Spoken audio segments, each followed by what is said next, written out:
Okay guys, good morning po sa lahat, Luzon, Visayas, Mindanao. Shout out mga kailono. Welcome back naman sa ating Tridigan Steel Combination. For today's video, punibago naman po tayong update para sa 2 PM sa November 9. Pero bago muna, recap na result kahapon sa November 8. Sa 2 PM 978, sa 5 PM 544, sa 9 PM 145, at sa 6 digit 936 632, at sa 2 digit 215.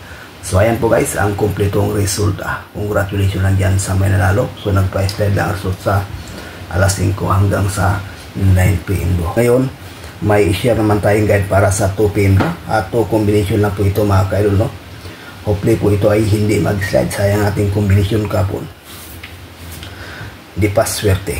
Okay, unang guide natin 078. Pangalawa 907.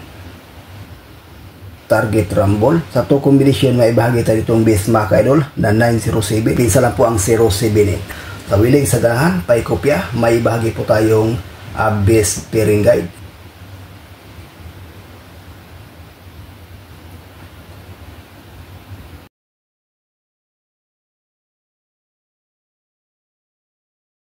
Po guys, no, ang ating base pairing guide para sa ngayong araw sa 3D National Luzon, Visayas, Mindanao. At dyan sa Mindanao area, mahilig sa lasto, pwede rin ito mga ka-idol, no? Sa 3D, kayo nang bahala kung anong ipares sa 6-4 at 7-0. Sa lasto, rambo lang mga ka-idol. The best yan sa pang 2 PM at saka 5 PM. Okay guys, sa willing o sa ganan, paikopya, may ibahagi naman tayong lucky pick.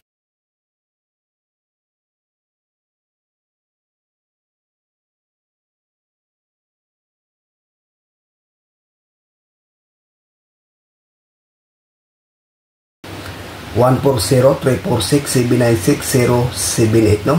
For combination sa ating lucky pick, may i-share po tayo ditong best mga ka-idol na 3-4-6. Ayan po guys, maganda to sa pang 2 PM at saka 5 PM, no? Pa-slide lang ang 1-4-0. Itong 7-9-6 at saka 0-7-8, yan din para sa 2 PM. Pero kayo nang bahala kung saan ang bet nyo dyan mga ka-idol sa 4 combination. Para sa akin ang 3-4-6. So ayan na po guys ang ating regular update para sa ngayong araw. Good luck and hope to win. Bye bye.